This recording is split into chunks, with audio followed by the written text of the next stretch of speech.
Okay, we are now live. All right, everyone. What's up, y'all? Lekate Kevin, and I'm very happy to announce that we were going to have a talk with the one and only, the Wessex Nomad. Hi, welcome to the channel. Yeah, thank you, Evan. Thanks for having me. It's a pleasure to be here. Thank you. Well, it's a pleasure to have you on the channel, Joe, because I've seen your work. It's very inspiring in of itself, because like the motto that I really like from your work is that, like, as far as history, as far as like historical sites, like this stuff is out there, but you have to look for it. Can you please elaborate on that? Yeah, so the channel motto is if you do not look for what the past has left you, you will not find it. Yeah, so I mean, England and well, all of Europe and the world in general, but I mean, obviously, this my main focus is on the British Isles. Yeah, we are absolutely littered with history, and it's important. It's a part of our legacy. It's a part of our ancestry. It's a part of our heritage. And it unfortunately gets overlooked and underappreciated, and the typical person is very apathetic towards it. Mm-hmm.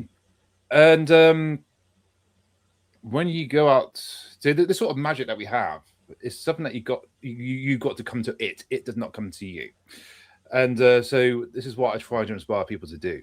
I mentioned like on one of the Substack essays, like especially like for example, something like a church to the normal person just seems like just another building. Because in England we have like churches around nearly every corner. Things like Stonehenge and standing stones and stone circles in general just gets deemed as like just rocks, and so on and so forth. I would say because obviously we're surrounded by so much of this, the sort of normal person gets well there's that saying, familiarity breeds contempt, and for a lot of people who just have no interest in really understanding why these places are important to us, and they are a part of us, and they were literally made by our ancestors. um so this is what I mean. When you so that's basically what I'm trying to say. If you don't look for what the past, and then the past being your ancestors and the past being your history and your heritage and everything else, you will not find it. What you will find instead is whatever modernity shoves in your face, which in this day and age is not very glamorous, to say the very least. So yeah, this is what I mean. Go to your local, go for a church crawl. Go check out your local stone circle. Go look at your local standing. Go on some website with some OS map and just have a look and see what's there. See if you can see any barrows or stone circles or anything else that you weren't aware of, but want to go have a look. Go have a walk around your local hill fort. Go even it's like your local museums. I mean, I live literally. I mean, when I say literally, I'm not even making this up. Like, I'm not even 5 minutes from a museum, and some of the relics and artifacts they have in there are absolutely mind blowing. It's quite a I do treasure that fact that I'm just so close to it.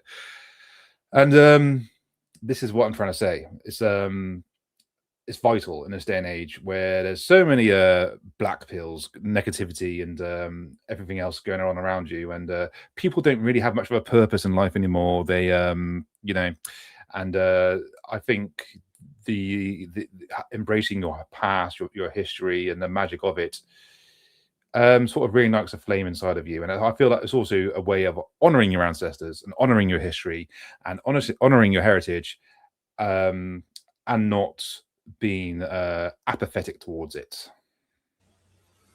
Well said.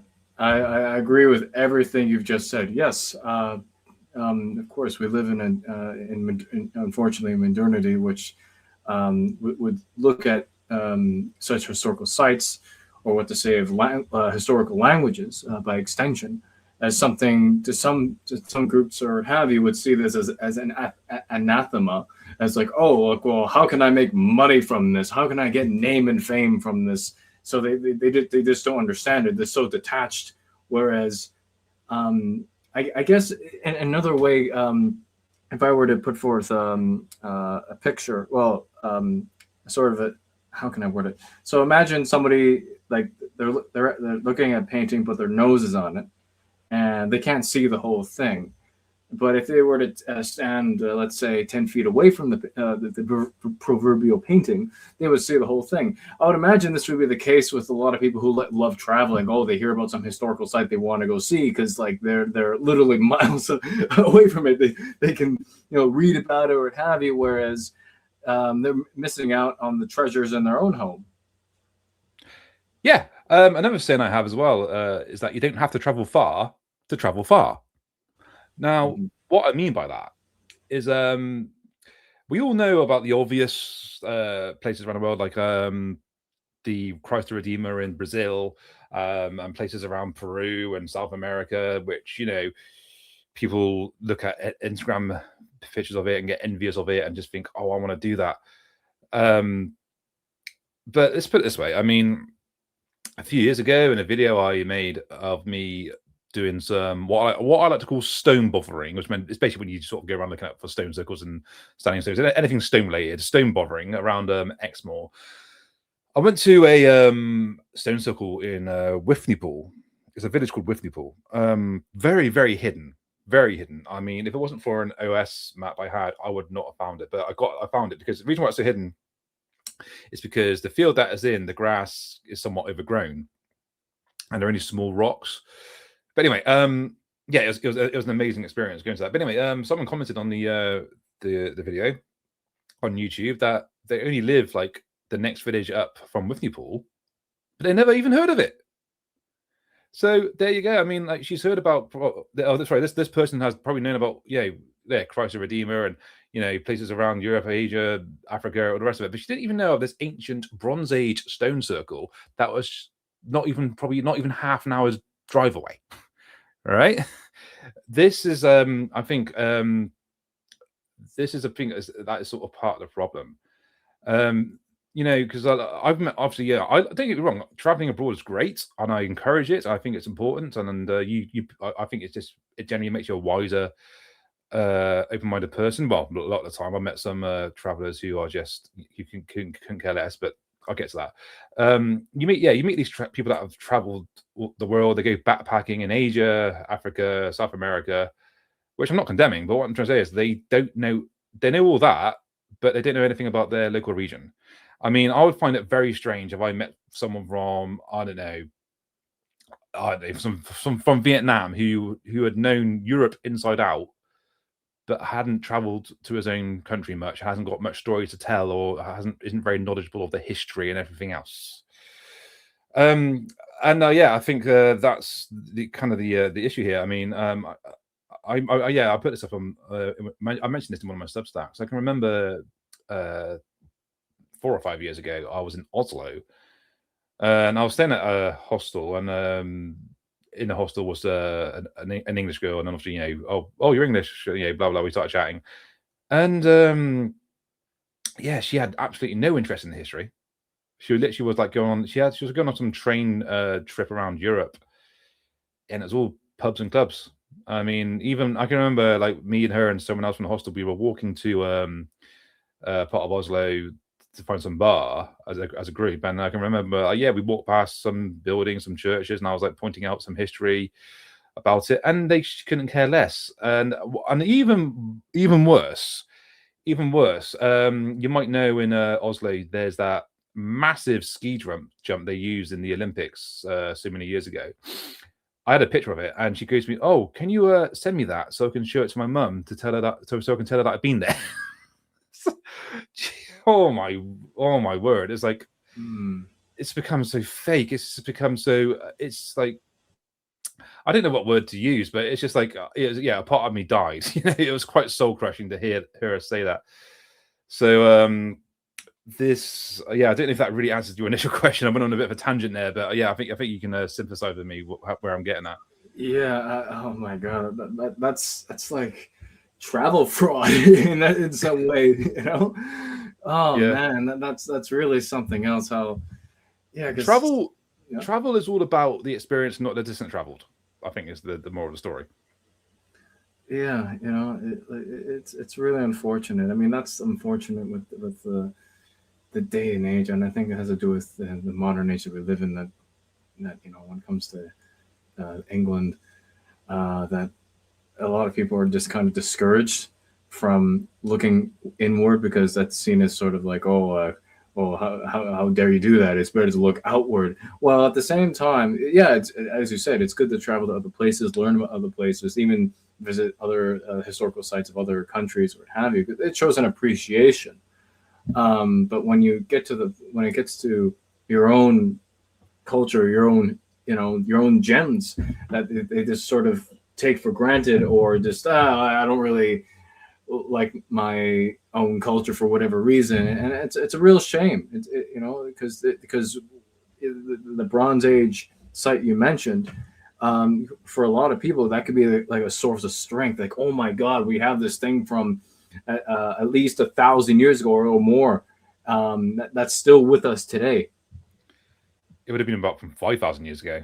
Oh, forgive me, 5,000. And this stone circle in question, it was beautiful. I mean, yeah, I mean, when it comes to stone circles, a lot about it is the location. Because a lot of stone circles were constructed near water, near a coast, because people would say that the souls would depart via the sea, and this stone circle, in Exmoor, in a very barren location. And I can remember when I found it, it was a really foggy, misty, sort of a drizzly day. I can remember the moment I found it, the sun just broke through the clouds. It was a strange omen. It's actually on the video. You actually see it on the video. And it's just suddenly the energy, the power, the magic. Oh, I can't. You just can't put it into words. You can sort of tell from my excitement on the video. This is what I mean. Now, what's better, that or going to Machu Picchu in, if that's how you pronounce it, in Peru? Traveling all the way there, because I heard it's very, very touristy. Like, apparently you're there with like dozens and dozens of people. Now, as I'm saying, I'm not saying that's a bad thing. I mean, I would like to go there, don't get me wrong, but I mean, you should never ever overlook the places of your home region, because you don't really know what you're missing, but you got to go look for it, and it's not hard to go look for it. I mean, it's actually quite fun. I mean, I got piles and piles and piles of books, of where places are. Some of these books are like decades old, like books from like the early 90s or 80s. It's funny. Every birthday, my family, my mother and my sisters, they would just rummage charity shops looking for like books that have document churches and this sort of thing. And I mean, like, these are like books from like late 80s, early 90s. Are like, they're very outdated, but they're very, very helpful. I just like literally scroll through it, and I read an account from a long time ago about that interesting information about a specific place that you wouldn't find in like modern texts.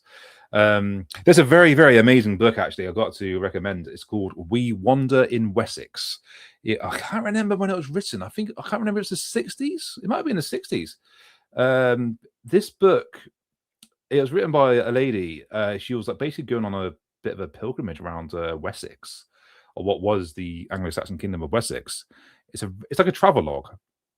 And it's actually got pictures in it, which obviously for books back then, it was very, very uncommon. I mean, no one had cameras back then, but it's actually got like these very old black and white, grainy sort of photographs of the places she was going. And I've actually, this is where I got the information. A video I made at the beginning. When did I make this one? I can't remember. It was last year. I think it was last year.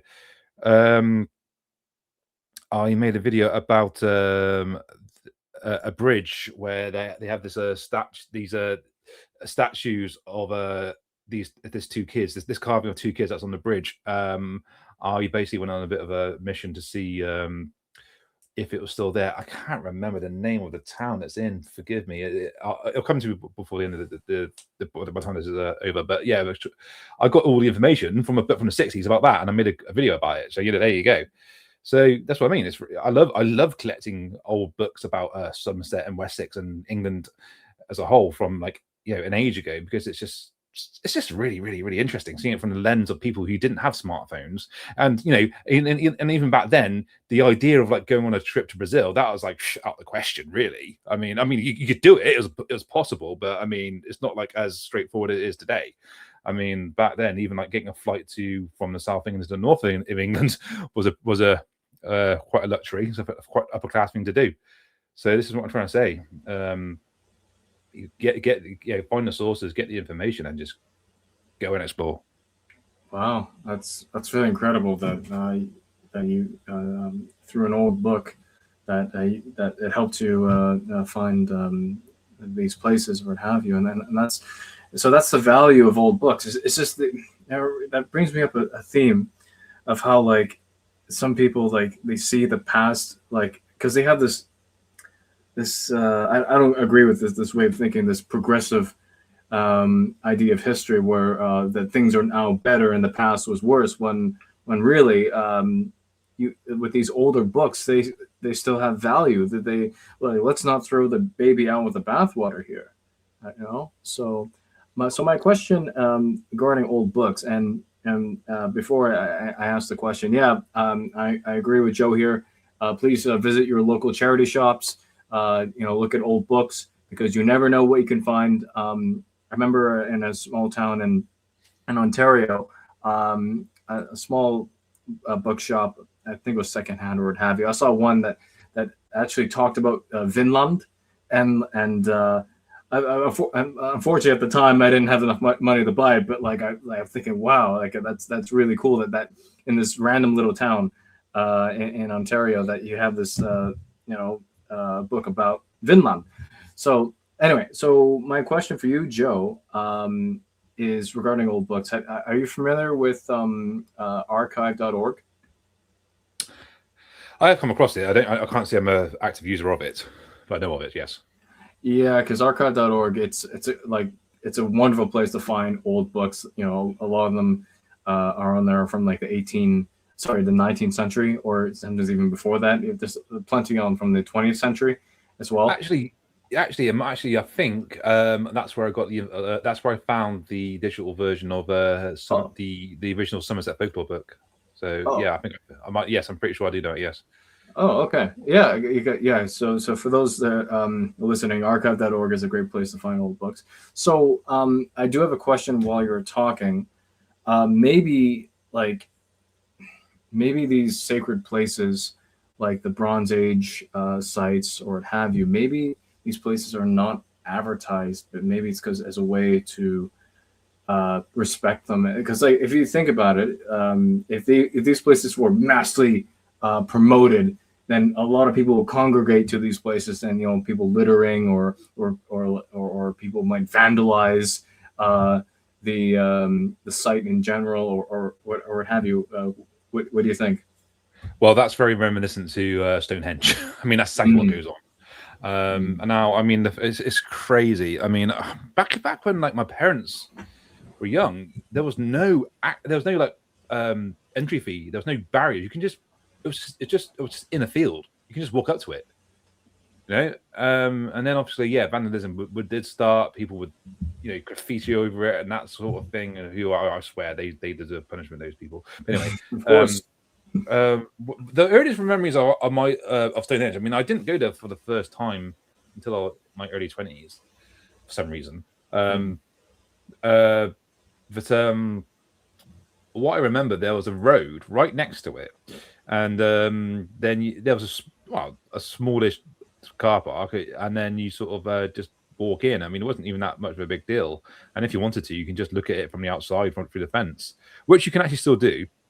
But I can remember I went back there. It would have been 2015, and I was shocked. I did not expect what I was going to see. They basically had the car park was like 100 times bigger, and you had to queue up to get a ticket, and it was like an airport. It's like imagine like an airport luggage check-in. It was like that, and then you go in, you got to jump on a bus to where the stones are, and all this, and oh my god, and you go there, it's absolutely littered with people. That I will be honest, don't really seem that interested. They just, I mean, And then yeah, it was such a chore. And people I talk to as well, they don't like going to Stonehenge. They hate it now. And yeah, I mean, every midsummer summer solstice they have like a rave there, and yeah, I absolutely disavow that. I mean, people that I've heard have people have said that most of the time people are not there for real spiritual reasons. They are just there because they want to party in at Stonehenge, because it's going to be quite a popular rave. And yeah, it's just people who are disrespecting the area, getting all drugged up, probably throwing up on the bloody stones themselves. I mean, it's like, I think it's just a massive disrespect, if anything. Yeah. So yeah, there is that. However, this is why I try to say, I mean, Stonehenge is Stonehenge, right? I mean, yes, it is an absolute. I mean, it's like one of the. It's an absolute beauty. It's an absolute monolith. It's very, very, very historically significant. It's been on, like, growing up, like, you'll see it on like all the programs like Time Team. You'd learn about it in school. So that's yeah, it is like a big deal. So of course, I mean, but yeah, Stonehenge is a very good example of that. Yeah, people go there because it's Stonehenge. I mean, this way. I mean, it's funny. Stonehenge is right next to a really busy A road, the A303. And it's happened to me a few times now when I've been driving past it, and the traffic is horrendous because people slow down to have a look. It's funny, like, everyone's slowing down, like you're in traffic for ages, and when you finally get past the stones, suddenly the traffic speeds up. Which I get it, because people want to have a look. But yeah, I think this is it. It's because I think there's a difference between what is popular and what is commercial. Okay, Stonehenge is commercial. Okay, I mean, Canterbury Cathedral is popular, but it's not commercial. Wells Cathedral is popular, but it's not commercial. Glastonbury, that's on the verge to commercialism. That's got a very sort of. But I mean, that's the difference here. So yeah, Stonehenge. I mean, don't get me wrong. I like to see it. I mean, the last time I saw it was a couple of months ago, when it was actually on my last video when I did the Great Stones Way, which is a pilgrimage from Swindon to Salisbury in Wiltshire. That's about 55 miles or something like that. And on the way we went past Stonehenge, and it was actually the first time I went to Stonehenge where I didn't have to pay, because I was just looking at it from the outside the barrier. So yeah, I mean, it's awesome to see. I mean, it is quite. If you haven't been to Stonehenge, please go. It is quite mind-boggling to look at for the first time. I can remember the first time I saw it. Yeah, my mind was blown, because all the pictures you see of it just don't do the scale any justice. So, but yeah, I mean, you're completely right. I mean, I think this is why. I mean, I think people have been sort of spoon-fed why they must go to Stonehenge, if that makes sense. Yeah, because you brought up a good point there, and you brought all those other places where, between a place that is commercialized and another place that just that is popular. I forget the other word you used, and it's because the thing is, when you have such a massive historical site that's huge in nature, it sort of is in some way a double-edged sword, because in one way it's like, oh, it's popular, but then again, it's the people that run it, so to speak, or maintain it. They could be like, okay, well, in order to come here, you have to, they could be firmer about how one should behave around these stones, but unfortunately, they permit all sorts of activities to be polite about it. Because if they didn't allow that, well, they would have less visitors and therefore less money. When like, it's quite unfortunate. But at the same time, I understand that like, in order to, okay, I'm not saying I'm for commercialization of these historical sites, but like, there has to be some kind of maintenance for these sites. To maintain, like, I don't know, like mowing the grass or what have you, so these sites are visible, they can be appreciated. I hope that makes sense. Yeah, of course. I mean, these places. Like Stonehenge. I mean, let's say, for example, if it wasn't. I mean, like, obviously, like, all the stone circles, pretty much every other stone circle in the UK is like just left in the wild. I mean, I've been to standing stones. I've just been standing in the same place for like 3,000 or 4,000 years, which is pretty spectacular. But these are the ones that are in the middle of nowhere. Obviously, Stonehenge is such a significant place. It generally does. I think having a sort of like a perimeter around this, and money that donates to the upkeep is not a bad thing. I mean, but I mean, obviously, stones aren't really as pricey to maintain as some cathedrals. I mean, I think with Stonehenge, it's £25 entry to Stonehenge, by the way. That's quite a lot.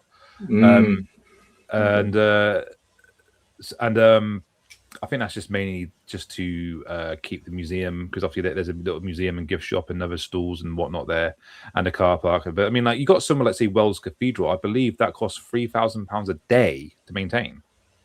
So but obviously they have funding from the Church of England, who are like a multi-million pound organization. But still, regardless, yes, I mean, it's like you said, it is a double-edged sword. They need people to come and to these areas, but I mean, which on the one hand it gives them the sort of financial benefits, but I mean, obviously, I think obviously the more people come, the more wear and tear there is, when we're sort of in that respect kind of counterproductive, I guess. But I didn't really have an answer for that. But the thing is, I think maybe if more and more people sort of take my advice and actually sort of understand these places and whatnot properly, then we wouldn't need to flock to Stonehenge all the time. Yes, we might still appreciate it, but I mean, the masses would not have to keep running to just the obvious places like Stonehenge, and have a more of an eye for places around them. Yeah. So I think that's the way to go, really. Yeah, I agree with that. So they're showing it, but telling the public at large, oh wait, but there's more. This around the country, more gems. That's important. What you also said about like how you got to pay 25 quid to see the Stonehenge. It makes me think about how things have changed. Let's say with the British Museum. How, like, I remember years ago, I went with my father. I don't think we had to like get like a ticket or something, even though it's free to go in. We just walked in. I don't remember how, but now, like last time I went there, the last few times I went there, you need like order a ticket online, even though it's free, and like you go in, it's like going to an airport. It's like, oh my Lord, so much security. But I guess that makes sense as far as like. When you have a bigger population, if that makes sense.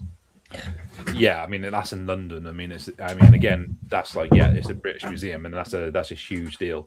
I actually went there for the first time a couple of months ago, and I must have gone in at a not so busy time because it was very smooth. I did get you get like a free ticket online, and I gave them a £5 donation. But it was pretty smooth. They didn't even check my ticket. I literally just walked in. They put and that was it. So that wasn't really so painful. I mean, it's like the Louvre Museum in Paris. I mean, have you ever been there? I haven't, but I would like to at some point. That is even worse. Oh yeah. That museum, in my opinion, is just too big. I mean, I wasn't even paying it. I mean, after like the first hour you're there, you're not even paying attention to half the things you're looking at, because this becomes quite tedious. But anyway, but yeah, I mean, again, this is London. Obviously in London you have that museum crawl. You have the British Museum, the Victoria and Albert Museum, and the National History Museum, which are all free. It's people make a big day out of just going to those museums, and they are always very, very busy. But then again, I mean, at least with a museum, I mean, people are going there to learn. I mean, with a museum, it's not quite the same as like Stonehenge, I guess, because Stonehenge is just one thing. Whereas like in the British Museum, you've got like several floors and many, many, many, many rooms full with lots of things. I mean, let's put it this way: when I went there a couple of months ago, I predominantly went there for the Anglo-Saxon, the Anglo-Saxon room, because I just really wanted to see the Certain Who helmet and all the rest of it. It was wonderful to see that in person finally. The Certain Who, the Frank. Oh, have you ever seen the Frank's casket? I I mean, the thing is, I've been to the Anglo-Saxon room several times when I was in London, and I probably have seen it. That for me was just the highlight. Seeing that in real life was just absolutely, it was so joyful. If anyone listening, go look up the Frank's casket and just look at the pictures. You'll be in awe. So I mean, I was there just for one room. I literally only went there for one room, and then I went down to the Victoria and Albert Museum to see the Funor statue. I don't know if you know about that, but there's an actual there's Stowe Gardens in I can't remember, somewhere in the Midlands. I think it's in Oxfordshire. They have a section where they got statues of the Anglo-Saxon gods, and wow. And the Victoria and Albert were displaying the Funor statue, like an actual statue of Funor, and it was really proper awesome to look at. They also have a Mona statue there, but unfortunately it was away getting repaired or just getting looked at or whatever, which is quite disappointing. But I really wanted to go to Stowe Gardens to look at these statues. So I mean, so that's the difference. I mean, you can sort of forgive museums for being busy because that's kind of the reason why. But I mean, at least they're free. I mean, can you imagine? Like, I mean, I don't think. It's strange how like an operation at the British Museum is free when somewhere like Stonehenge is not. I mean, I don't even want to know how much it must cost to keep the British Museum up and running. Mm-hmm. Or the same thing with the British Library, where one can see the Lindisfarne Gospels, which is a piece of Northumbrian history, literary history, which is what I did my dissertation on for my MA when I did my medieval studies degree in London. And it was really interesting to see this book, under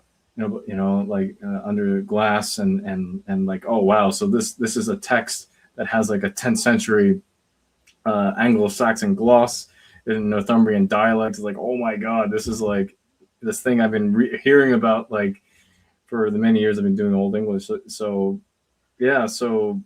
for those of you listening, please visit these places, and because like the fact that these things are being preserved, is important. Like the British Museum, I would imagine the upkeep, what have you, with the British Library as well, would be a massive bill to pay. Absolutely. Yeah, definitely. So I'm interested. So you mentioned the Thunor statue in where again? The Victoria and Albert Museum. Victoria and Albert Museum. That's a surprise. Is this like a recent thing that's been made, or like how old is it? It's quite old. It's not new. I can't remember exactly when it was made, but it's not new. I'm afraid I can't really give a good answer to that. It might even be Victorian times. So it's not new, and but it was really cool to see. Cool. Did it, like, I guess because I imagine, like, I remember seeing some like photos of like not photos or I guess photographs or drawings of what the Anglo-Saxon gods would look like. They would be like kind of drawn in sort of like a semi like Greco-Roman sort of style. Did it look like that, or did it look? How do you describe it? It definitely had that aesthetic. I mean, Funor was like jacked, Of course. And but he had like the other things like pointy shoes and a crown and a pointy crown and that kind of thing. And so I have to show you a picture. But I mean, they also had like Funor written in Anglo-Saxon in runes engraved in it as well. That's excellent. For those that are listening, by Thunor, we're talking about the Anglo-Saxon equivalent of the deity Thor in Norse pre-Christian religion. Wow, that's really cool. Have you, in all your travels, have you seen other sacred statues of the gods?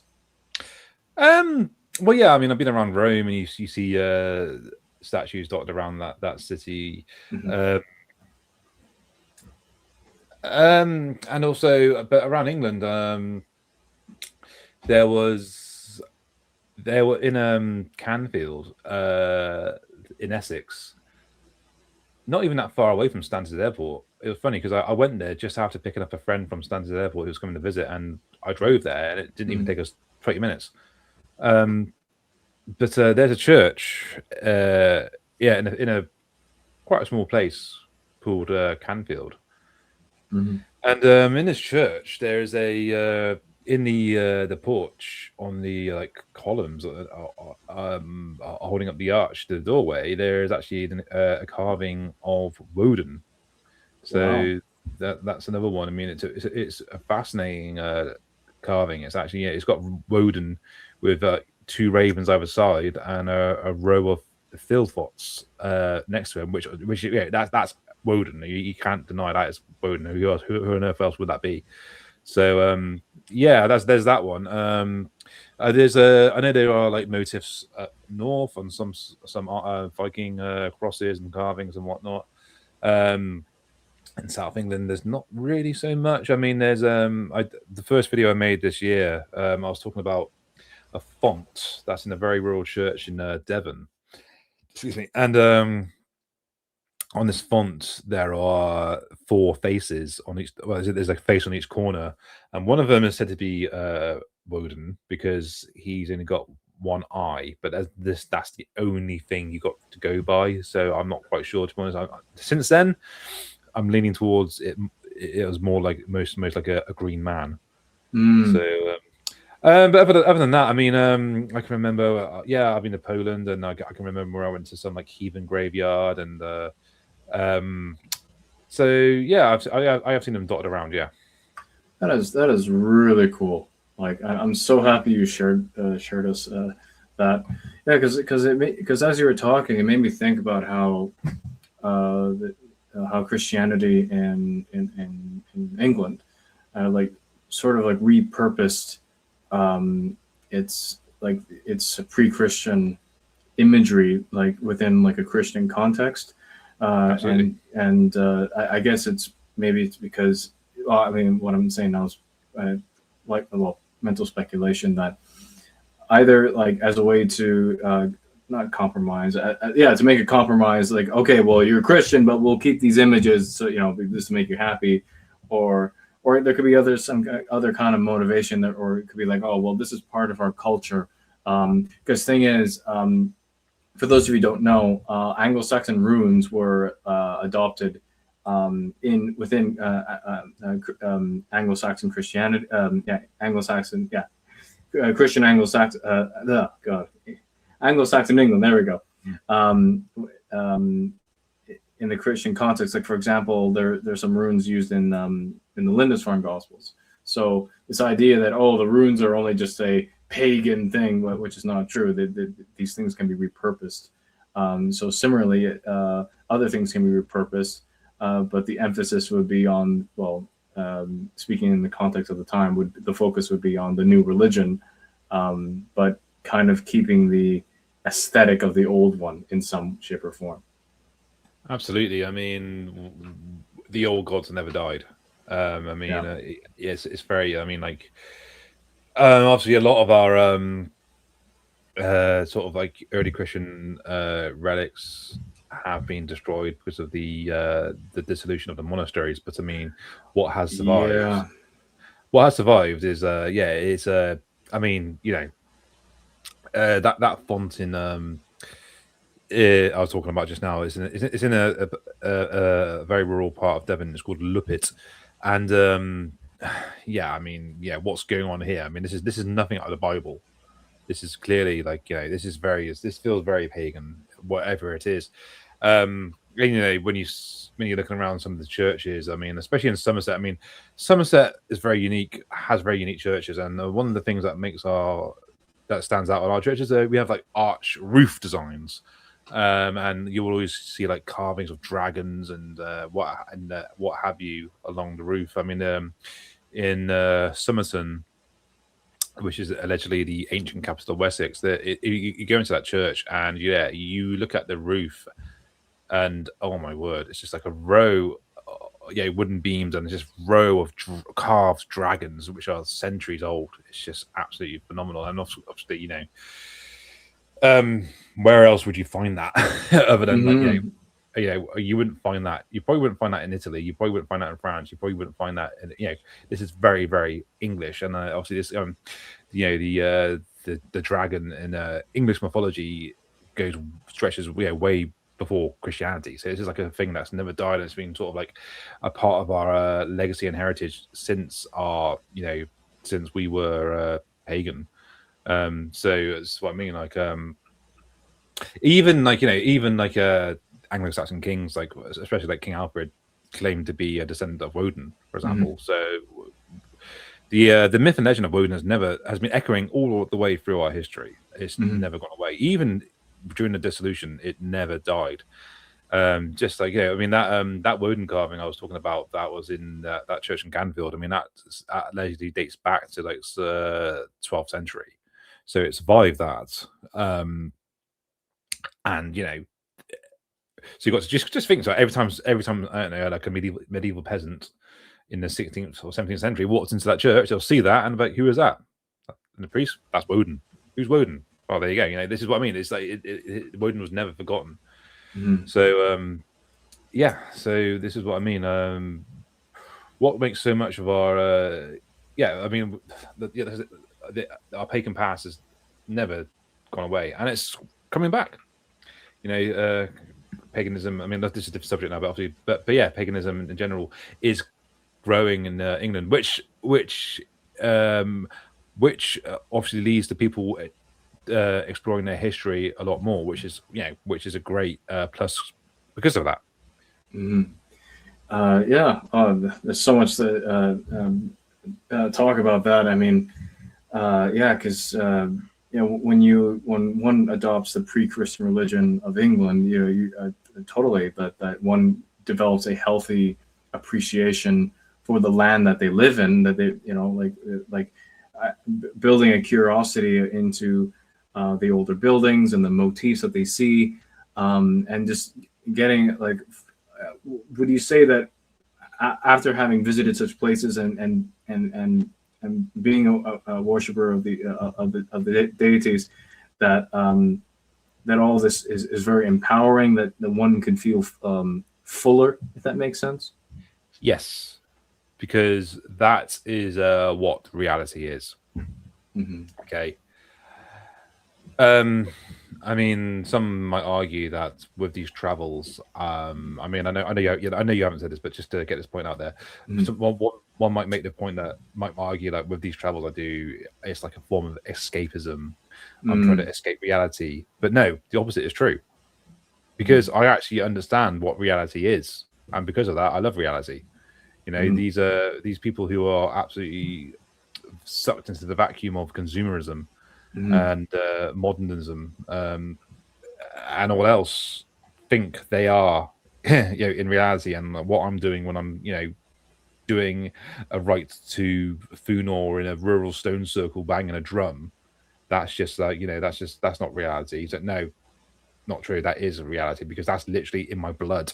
That's literally real, because as in like reality. It's like this was literally the norm back in the day, and this has been carried down through our ancestry, and it's still within us.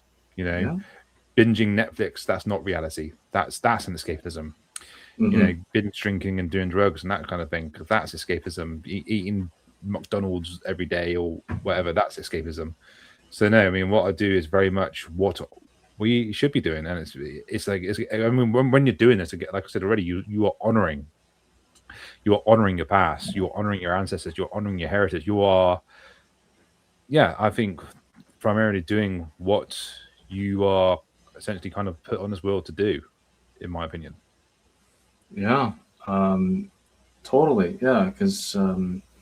Because the thing is, the naysayers, so to speak, like they're arguing from a place of like they're addicted to comfort, because the thing is to go out into like a historical site and perform a ritual or have you, or give a libation, or one's obeisances to the gods, or what have you. That of itself, like that requires effort.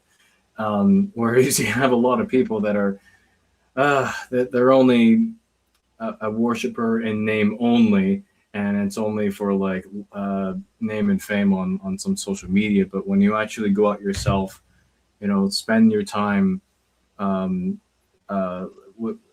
a site before an image of a particular deity, and offering your respects, and by extension you're offering respect to the ancestors. Like I can imagine after the fact, like one can feel like really empowered, like this is something meaningful and real with substance, and that that there is true meaning in life. Purpose. There we go. Yes. Yeah. Yes, because this actually gives you purpose. Whereas, I can remember when last year I did the White Horse Trail, which is like 100-mile hiking trail around Wiltshire, where you go to all 8 of the Wiltshire White Horses. And I can remember when I came back to work, someone asked me, "What did you get to on your time off?" And I told them I did that, and they were like, absolutely like, they looked at me like I was like the biggest weirdo in the world.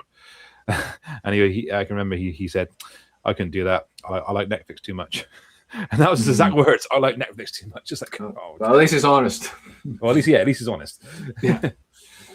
So I mean, like, yeah, it's just mad how sort of alien going outside and being in nature and embracing your history, has become so weird and just like, like almost not, I wouldn't say frowned upon, that's not the right word, but just like, I don't know, sort of deemed as a very odd thing to do, which I think in itself is odd.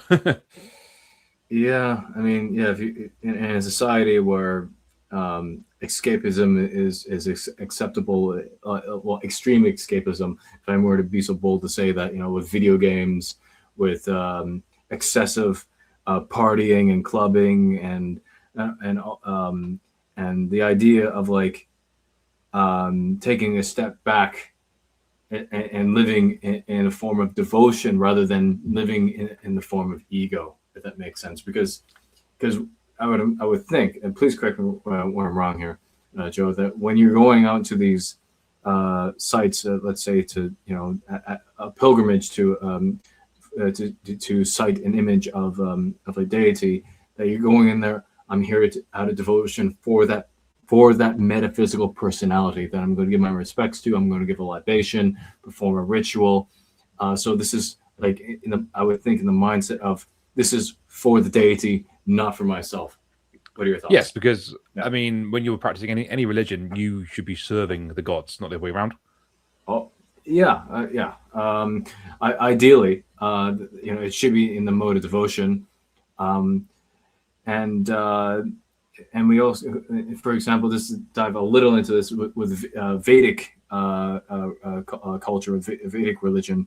I mean, there are benefits to worshiping these deities, like by doing X ritual that one will receive X boon in return.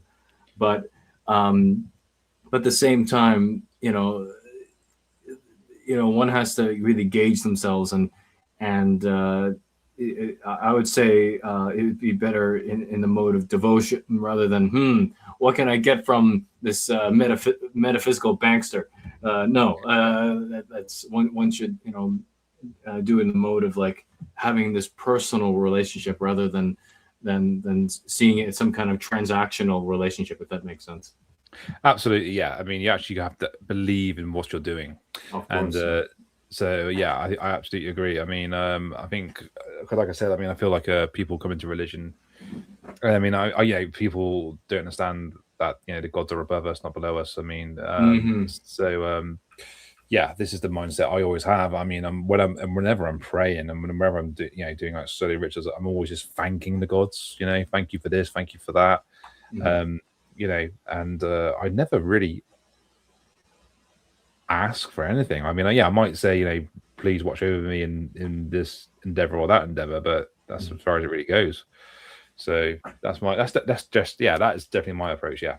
I think that's a very healthy approach and an example for others, if I'd be so bold to say that, because a lot of people who get into this, they're if I may use this pedestrian term, like paper pagan. They're just in name only, where they to them the gods is just some abstract idea. They're not a personality in of themselves. I mean, for example, if we had personalities, why would the gods be less?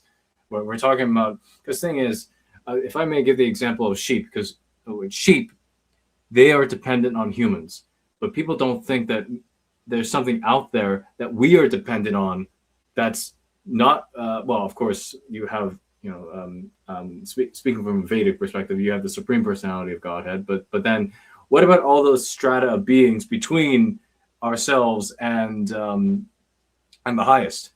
You have a multiplicity of metaphysical personalities, many gods of different ranks and different things that are having their own duties.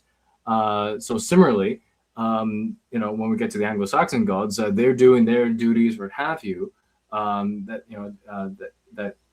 Because being more advanced than humans, which for atheists is they can't even imagine that there are beings out there that are smarter than us, that can be more subtle than us in how they approach things, or this or that, that are taking care of us, and without our knowledge.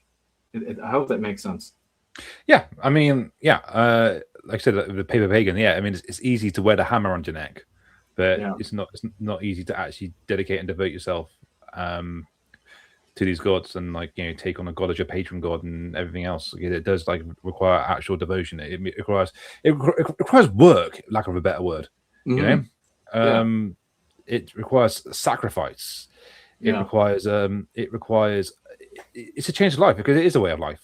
I mean, once you've made that pledge, once you made that pledge that this is it, this is my path now, everything changes. So yeah, absolutely, it's not something to be taken lightly whatsoever. And it's ever since I've been practicing properly, it has enriched me a lot in various areas in my life. And my only regret is that I didn't take the plunge sooner, because I got to be honest, I mean, I first became interested in paganism when I was actually very young, but back then I didn't really know what I was doing. I didn't know what because back then I didn't even have the internet, I didn't even have a PC, and it was just difficult to actually figure out what on earth I was doing. And so I had the first itch for it when I was really young, but I just never really took a strong hold of it, and it just sort of just became a sort of side interest. So I'm interested. I'm interested in paganism. It's interesting. Pre-Christian religions and all that stuff. They did this, they did that. I mean, it wasn't until I had known pagans over the years, but never really got involved, because I went from my 20s. I went through my atheist phase, which I think a lot of people did. Because the likes of Hitchens and Dawkins were really big, and I will admit I used to enjoy listening to them back then. I can't stand to listen to them now. I mean, I can remember a couple of years back I actually rewatched some of the older debates that Hitchens used to have, and I was just it's like, oh god, I couldn't be any more against this now. But so once I actually like I said, made that actual pledge to myself, and I remember this feigning I did with a couple of friends who, at the time, who were going to devote themselves to religion as well, which they didn't continue to do. But I can remember it was a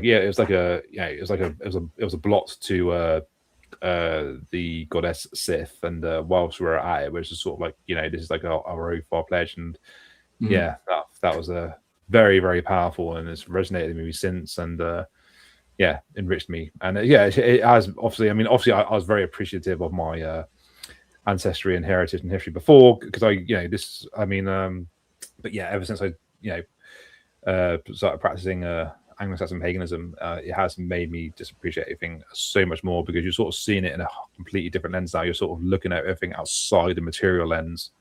So it's really enriching. That's so beautiful. I'm so glad that you said all that, and for those who are listening, that yeah, by embracing one's pre-Christian spirituality, that you can derive benefit, and that that it can improve your life. Yeah, so it's a very enlightening thing, when one takes that decision in life to not live in terms of me, but rather you.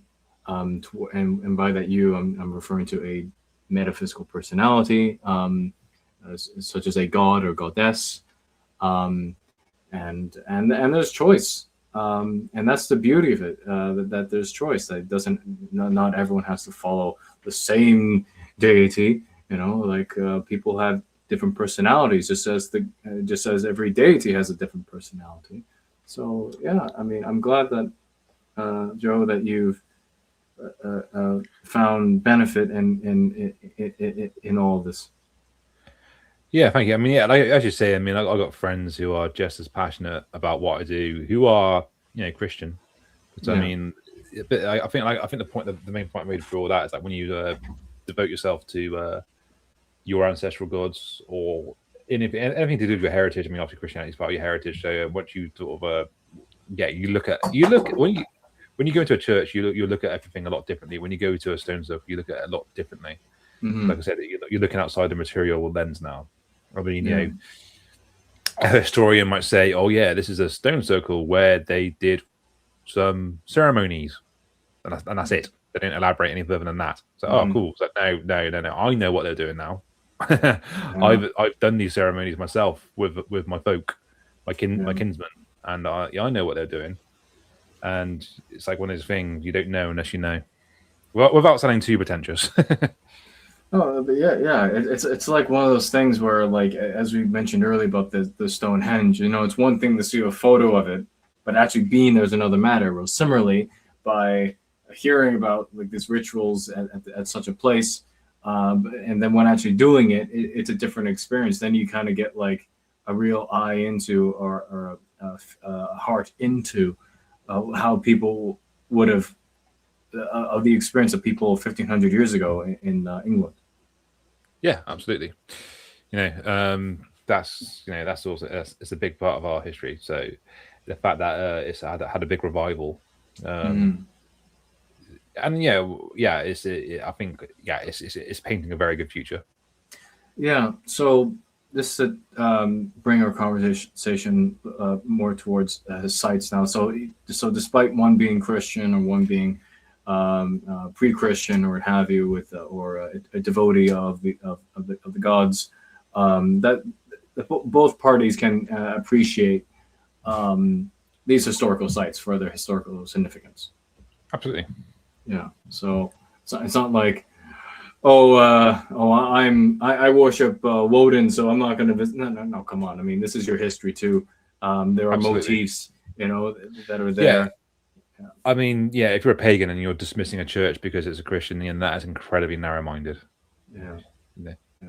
Well, that makes me think of like there was a new one that got by new one, I mean this is several years ago, in Newark, where they the first temple like dedicated to the gods. So that was originally a church, and now it's a temple. Do you know about that? I made a full documentary about it. Oh wow! Okay. Well, for those who are listening, the link to that will be in the description below. But yeah. So last year I actually went ahead and I mean it was in the talks for a while, and last year I actually went ahead and did the documentary. It was a pretty big project, but the Newark Osinus Temple in Newark-on-Trent, beautiful place. And I will say what I loved about it, I mean, walking into that temple, I mean, obviously, I've been to a lot of churches, but obviously I'm not a Christian, so I don't have that sort of same sort of connection. But walking into this, it's like, oh, finally, a medieval religious temple that's devoted to my gods. It felt so powerful. It really, truly did. And something else I show in that video as well. There's that headstone in a graveyard in the southeast of England. which has a forced hammer on it because the soldier it was a military grave, and the soldier in question was an Odinist.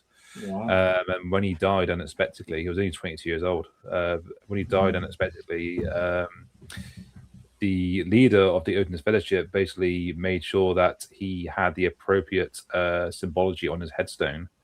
And yeah, it's actually got a forced hammer on it. And it's the same with that. Walking, I mean, I've always walked through all these graveyards, but there's Christian iconography everywhere. So when I saw that in real life, that headstone with the forced hammer on it, oh my, it really was powerful.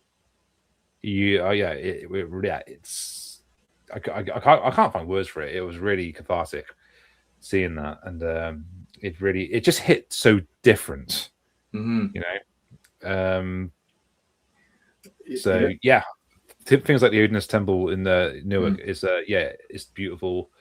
I really recommend people to check out that documentary I did, and check if you can go visit the temple. I mean, the priest in charge, Ralph Harrison, a very friendly guy, very knowledgeable guy. He's like an OG in the revival of British paganism. He's been like an Odinist since the 70s or something. Yeah. So he knows his stuff. So he's very knowledgeable, very polite, and very in general, good bloke. Yeah, that's excellent. Yeah, so like as you were talking about churches, I was just thinking as well that like in all these, because like, I mean, how can I word this? Because I know that some modern churches, or maybe this could be a Protestant thing. I'm not so sure, but I know that when I was in Austria a few years ago, like visiting that country in general, you see images everywhere, like so much like little shrines and little this and little that, and you see all this imagery, and I'm just thinking, wow, if I was here 1500 years ago, I would like these saints would be gods and goddesses, and this and that, and so similarly when visiting like an old church, the imagery in there may be Christian, but go back 1500 years, the imagery would be different. But I've noticed that, I mean, I'm not, like, for those of you who are listening that are Protestant, this is not me trying to be mean or anything. This is just an observation that, like, when I go to a Protestant church and I don't really see that much imagery, like, I'm just thinking, how is this honoring the I can't say the gods, because or honoring the saints or the angels, or honoring the spirituality in and of itself. I hope what I'm saying makes sense, where like places that have imagery and places that don't have imagery. Yeah, I really do not like bland churches. I'm not saying it needs to be like an over the top Orthodox church or anything like that, which are beautiful. But I mean, icons, in my opinion, icons are important. Stained glass windows are important. Just like, because like in Somerset especially, another thing that I've already talked about, the sort of arch roofs we have, but also on top of that, our churches are known for our carved bench ends. When you go around like the Quantocks, which is like a part of a really it's like a sort of barren part of Somerset. The churches around there, like the bench ends, it's all carved with all these beautiful patterns, like green men, just other random carvings, like, I don't know, men holding an axe, doing some farming, but it's got a story to tell, and it's all around the church. It's not just a few pews. It's like every single pew has a different carved bench end. Wow. And we also have hunky punks, which are basically for those who don't know, I mean, there's a difference. Do you know the difference between a grotesque and a gargoyle? Yes. So for those who are listening, and please correct me if I'm wrong, a gargoyle is functional for when water, when rain comes, the water has a place to go, and a grotesque is more of like an artistic motif, like for whatever purpose. That's it, because a gargoyle comes from the French word gargulag, means to gargle, as in gargling on water. Yeah, and it's related to the French word for throat. Yeah. Yeah, that's it. Yeah, so these are basically grotesques that Yeah. are being very rude. Mm. We're talking like, I don't know, just like, I mean, bizarre things like giving rude facial gestures. Sometimes they are performing oral sex on themselves. Sometimes it's just their back turns you, flashing their buttocks, and Yeah. stuff like that. You find them on Somerset churches, and they're always really funny to Mm. to see. And how much character does that add to a church? Yeah, it goes beyond just simply Christianity at that point, because then it's all about you. For me, I see churches as English temples of history. Okay, Yeah. that's what they are to me. When I walk into a church, I can already feel the aura of my past and my ancestry and the magic. That's it. All the thousands, millions of people that have stepped into that church over the centuries. What sort of interesting events happened here, and So I mean, yeah, yeah. So yeah, but like I said, but yeah, icons are important. I mean, I really do not like bland, churches. That's a soulless, because that's the way I see them. I mean, any sort of religious temple needs to bring you into the divine and out of the mundane. Whereas whereas a bland church just feels like an office, and it's like the other way around. It's like you're sort of going into the mundane, I agree 100% because as human beings we have our limitations, and for us to connect with the divine, we have to use everything that we can, and Yeah, so that would include sight.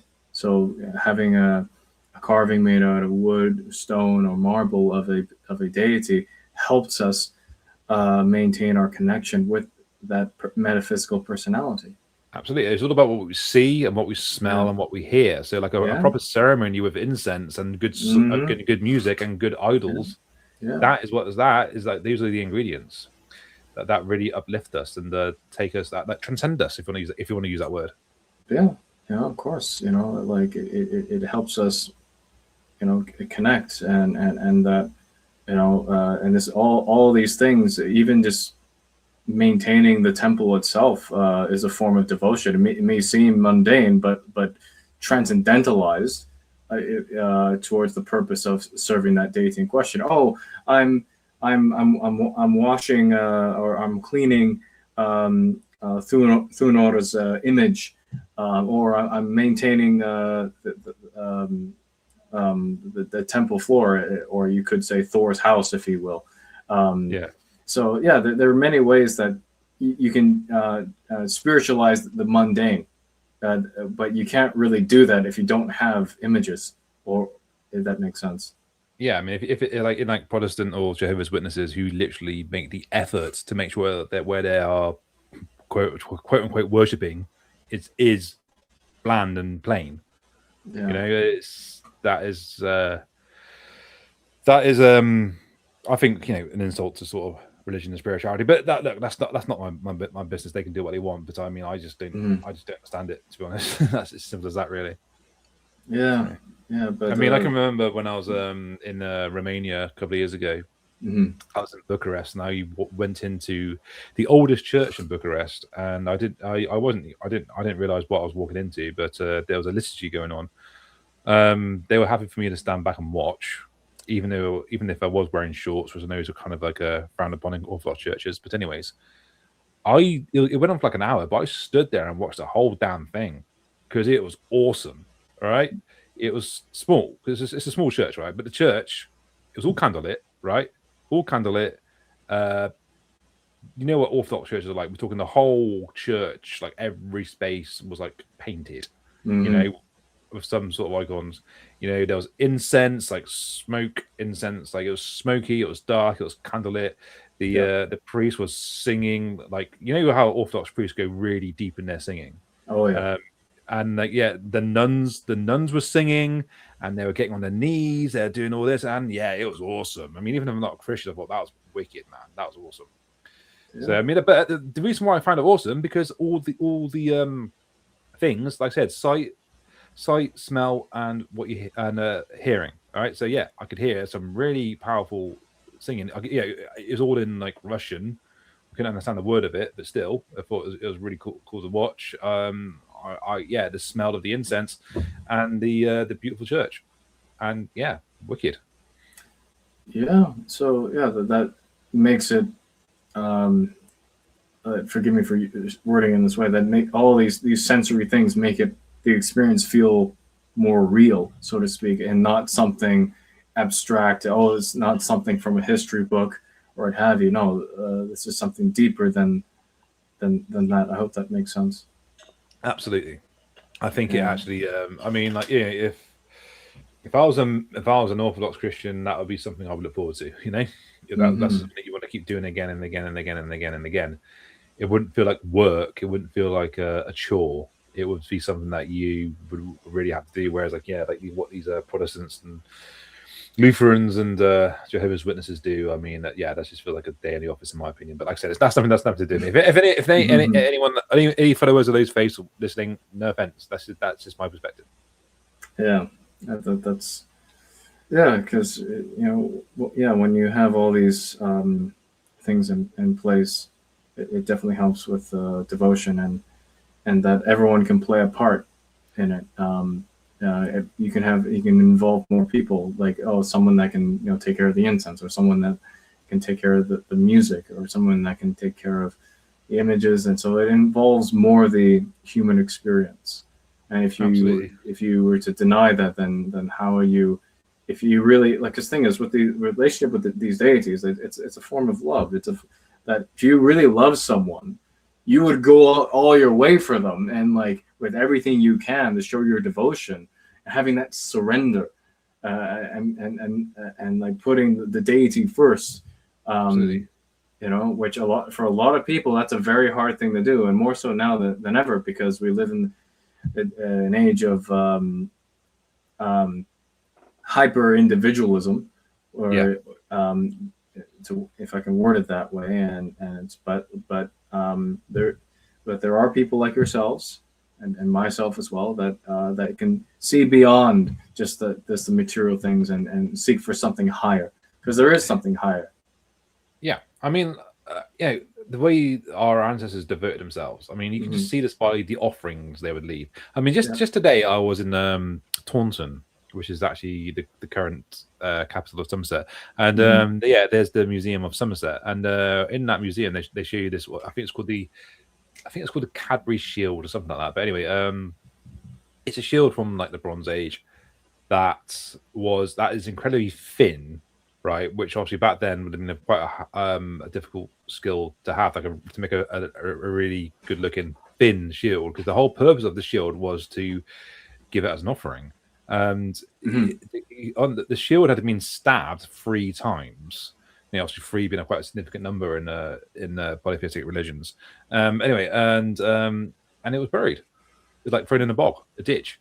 Now, this shield would have been very expensive back then, and it would have been something that you just ordered off Amazon either. It would have been it required like a skilled person to make it, but it was literally made this expensive. I mean, like it's hard to sort of comprehend how expensive it would have been back then, to literally just to stab it 3 times and offer it to the gods, and that's pure devotion right there. It's like another one. There would be like a Knapp Hill in Wiltshire, where they found a sword dating back to when England was still pagan. So that would have been like an offering to Woden. I mean, obviously, getting a sword would have been, again, it's not, swords back then were not cheap, and and to just offer it to the gods and just like bury it. I mean, obviously, on top of that, you got a certain who ship. Yeah. I mean, the certain who ship back then would have been cost more than I believe Ferrari today. And it was built. It was just buried. So what they could have done with it, they buried it as a. Well, I mean, it was a grave burial, but even so, that's the things they part way with to show respects to the divine, the gods, everything else. That is lost, but it's coming back. Oh yeah, it's definitely coming back, and yeah, that Yeah, because it makes me think about like I remember years ago in I think it was somewhere in England or maybe in Wales or something like that, where some girl found a sword in a river or something like Yep, that, I where remember that. Yeah, where some guy like 50 years earlier or something like a few decades earlier, like just threw in or have you. So yeah, it's it goes to show that that's the amazing thing about Britain today, that they're always finding new things. There's like I'm just hoping one day, like I don't know, this is a dream I have, where like I don't know, where the British military would get involved and they would like have like a radar and like scan everything below like 100 feet down, and then like we can see everything. But of course that that'd be too easy. yeah, but they are too. The thing is, with metal detecting and whatnot. I mean, it's a pastime for a lot of people, um, and it just makes you wonder or really appreciate more about what survived. Because the thing is, I wanted to mention this earlier, but I forgot. But now I remember. You mentioned the font and um, how it's still with us, when there is documentation in Anglo-Saxon laws that would ban very specifically, the worshipping of fonts or wells and stuff like this is considered, and the fact that we have one, it goes to show that this stuff is still with us, despite the challenges of the times. Yes, and it's a novelty that we should not take for granted and we should really embrace. But like I said, I think a lot of it does come to a lot of down to the fact that people just are not interested. Yeah. Yeah. So I think I mean, a part of what I do is basically I mean, it's not really like the specific aim, but I mean there's something that is that they feel inspired. Like every now and again, I get someone commenting on my videos saying, "Thank you for showing us this. Me and the family went to check this place out on the weekend. Thank you." I'm like, brilliant. That's what I want. It's not so much spreading awareness. It's just giving people motivation. Yeah. So that's, I mean, like, yeah, you can spread all the awareness you want, but I mean, like, I think it's just like giving people the motivation to go out and explore and embrace the importance and of it, and have it will hopefully provide people with more understanding of why these are important, and hopefully spark a passion for these sort of places. Yeah, and with your channel, you're leading the example. It's not like, yeah, it's one thing to tell people, oh yeah, these things exist, but like when you have footage of yourself going there, it's like, oh wow, like he actually went out his way to do it. Well, if he can do it, I can do it too. So so that in of itself, Joe, makes your channel a true gem in of itself. I really appreciate that, mate. I really do. I mean, and I do hear that quite a bit because this, the funny thing with my channel is that it's small, really, in the grand scheme of things. But it seems like those who know it really like it. I mean, I haven't even got 4,000 subscribers yet, and I mean, I've been going for like 3.5 years now, so the growth has been very slow. But yeah, I've got a small following, but a very loyal following, if you know what I mean. Which, to be honest, I think in reality, that's better. Yeah, yeah, because thing is with YouTube, you can have a lot of subscribers, but like how many of them are active accounts and how many of them are really for your content? Because there are people who I don't want to get too much into this, but there are people who subscribe and they do something called hate watching, and which is a waste of time. But some people do it, so numbers can be deceiving. But like it's good to know that with your numbers, they reflect a loyal audience. Yeah. Yeah.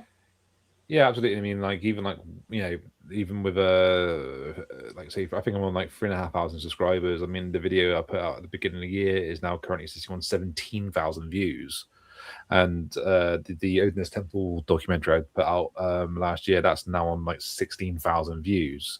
So Wow. I mean, the view to subscriber ratio is good, really, for that. I mean, I know channels that are into the hundreds of thousands of views who might only get like a few thousand views per video, you know. So yeah, it shows. I mean, like I said, you got you got these channels with a lot of subscribers, yeah, but makes you think how many are actually engaged, how many are active, and yeah, it's like they just watched one video, subscribed, and just forgot about you, you know. So yeah, I mean, it's a small audience, but it's a loyal audience, and yeah, I really like it that way.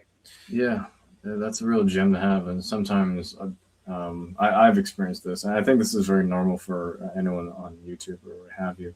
That that one would lose subscribers like after uploading a video, and this would be someone who was subscribed, as you said, forgot about you, but then uh, is no longer into it. Because for in my case, there are people who subscribe to the channel, but it's only really a passing interest into Old English. It's not like they're like dedicated. Whereas with your stuff, like I don't know, like your channel and what you do, like it really brings a sense of purpose. Like you're bringing value because it's like as if like if you didn't have your channel, then who would like go out their way to find these things, if that makes sense. Yeah, absolutely. I mean, there's plenty of channels of people documenting English history, Yeah. but I think that what made mine a bit different, I had a sort of travel vlogging edge to it, you know. Yeah. So I mean, that wasn't really the intention, but it just sort of became like a sort of signature part of my videos. Even though the videos I made like this year, especially, have been more sort of documentary sort of orientated. I'm not just because I don't specialize in one specific era of history. I just specialize in what I enjoy. I mean, I put out a video a few months ago, a video about the Somerset folktale, the Girt-Worm, but that's only quite recent. Whereas, and then you got to see the Fontainebleau that goes all the way back from Anglo-Saxon. So I mean, that's the thing. I said there's a bit of variation. I'm not like a Anglo-Saxon historian or a Norman historian or a Roman historian. I'm not. Oh, I don't even know if you can call me a historian. I'm just a history a guy that's passionate about history. That's it. Because I think that's another thing. A lot of a lot of the time, what puts people off studying and researching history is that they feel like you've got to be some like know-it-all academic with a PhD and all this sort of jazz. And it's like, well, no, not at all. I mean, I got no qualifications. I came out of school with pretty much nothing. I didn't go to higher education or anything like that. And it's funny, even I'm sort of winning arguments with academics. Like I can remember when I was in Denmark a few years back. There I was sat on a table at a pub, and there was these two guys, Danish guys, who sat on the table when we got a conversation going, and they said, "Oh, you're from England." And and he sort of joked and went, "Oh, well, it's nice to be sharing a table with our own people." Ha ha ha ha. And I said to him, "Well, what do you mean? There was no Danelaw in Wessex?" He goes, "Yeah, there was." "No, there wasn't." "Yes, there was." "No, there wasn't." And he actually got his phone out and Googled it. Because he said to me, "Oh, he goes, I'm a historian. I'm a historian. I got a degree in this." I was like, "No, yeah, but there was no Danelaw in Wessex, mate." And he actually got his phone out. He actually got his phone out to confirm. And oh shit, yeah, you're right. So there you go. God. Yeah. So there you go. You didn't have to be a know-it-all.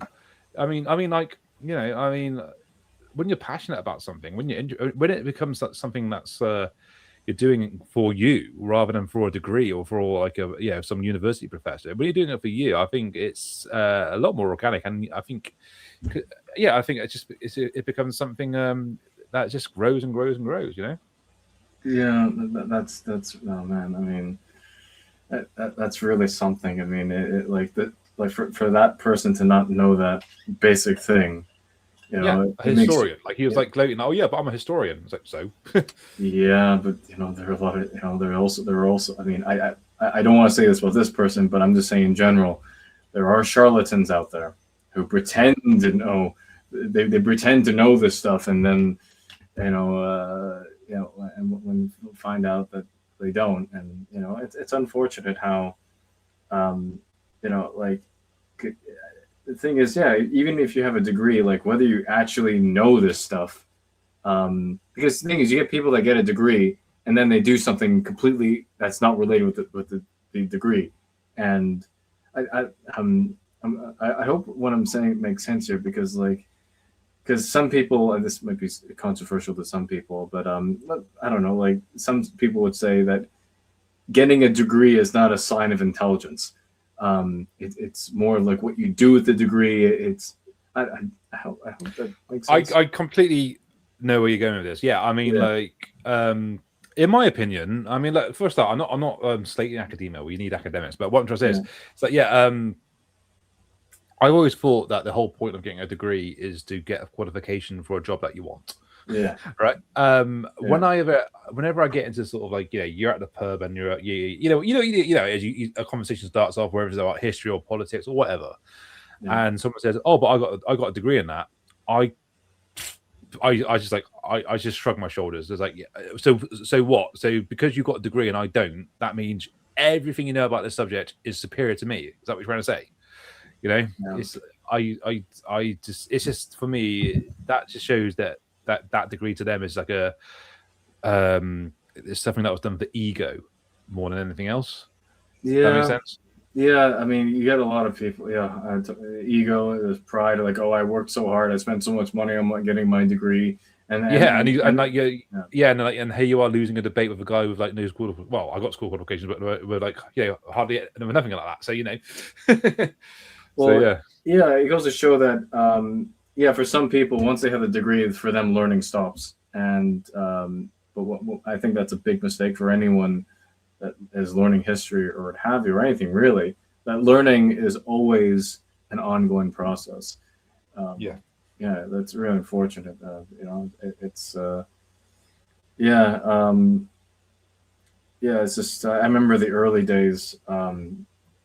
Before I got my my degrees in linguistics and then medieval studies, and how like people would see how wrong I am with Old English, but they would do it in a way that it's, I don't know, like there's this academic. I mean, don't get me wrong, no two people are the same, no two academics are the same, but like it's the sort of superiority complex. Like, come on, man. I mean, it's like everyone's competing with each other, and they're not looking to say anything that will make you feel good, but it's just like, I think it's like a defense mechanism. Like they see that they see like they're looking for the flaws. That's what they're looking for, and they just focus on that. That's what I see with a lot of academia people. Yeah, like the nitpick and like, oh, but this is inaccurate, or some people, they love debating for the sake of debating. It's exhausting. Because they're intoxicating themselves with mental speculation, because it's fun to imagine. Oh, but it could have been like this. Oh, it could have been like that one. But honestly, we have to be honest with ourselves. There's some things we will never know, and we have to be. And that's the thing with anything historical or medieval or what have you, that we have to be satisfied with incompleteness, which Absolutely. is. Which some people, they want to fill in the gaps because we're so used to things being completed. If that makes sense. Yeah, absolutely. I mean, this is what atheism tries to do. They want to know the truth of everything, and I have no interest in knowing the truth of everything. I mean, personally, I do believe there is like one universal truth, but I'm also completely comfortable and accepting of the fact that I'm never going to know it, and neither are you, and neither is anyone. And it's not something we're supposed to know. There's so much out there that we are just not supposed to know, and we never will. I mean, we just can't. So that's what I mean. Yeah. So you're right. Mm-hmm. Yeah. So I was just thinking as well. Like, let's say we've got the detail of like some historical fact, like, oh, okay, we know the king of this place or this or that. Well, great. Well, how's it going to improve your life? So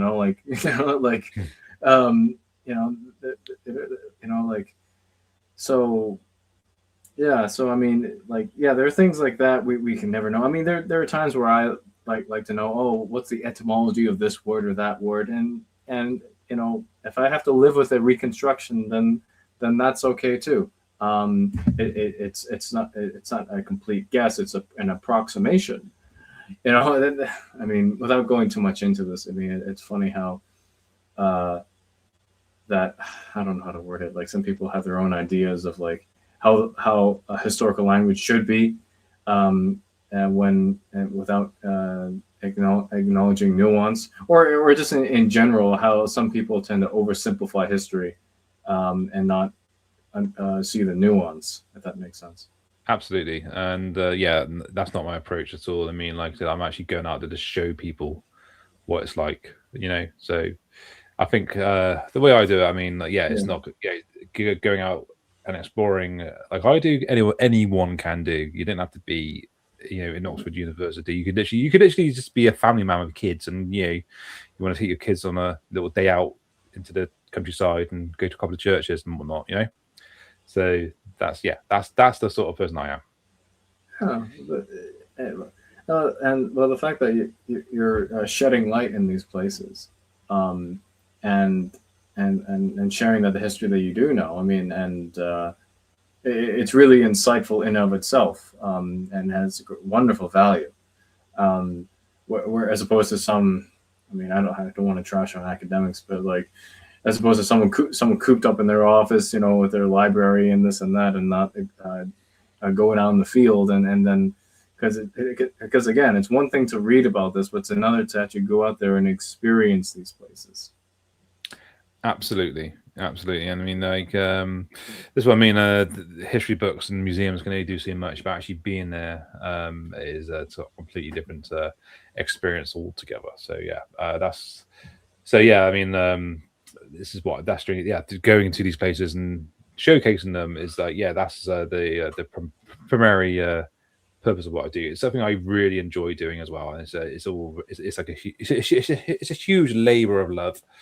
It's a huge passion project. I mean, little or no money is made from Wessex Nomad. So, so I hope my passion does shine through and people get inspired and want to do the same thing. And embrace the history and the heritage and their ancestry and understand why it's important. That's just, that is a general wrap up of what the Wessex Nomad is. Yeah. Okay, so this embracing one's history and going out and seeing these historical spots, and you have to that these things are there, but one has to go out and look for them. Yes. Yeah. Excellent. All right. So I do have 2 more questions. Have you visited the Rethwell Cross? No. Okay. Fortunately not, but something I'd love to see. Okay. Excellent. So just to really wrap things up, is there any message you would like to say with the audience? I think I'll remind people of the 2 sort of channel quotes I have, and that is, if you do not look for the past, what the past has left you, you will not find it. And also remember, you didn't have to travel far to travel far. Oh, and subscribe to me on YouTube. yes, of course. Everyone that's listening, if you made it this far, please subscribe to the Wessex Nomad. His channel is a gem on YouTube.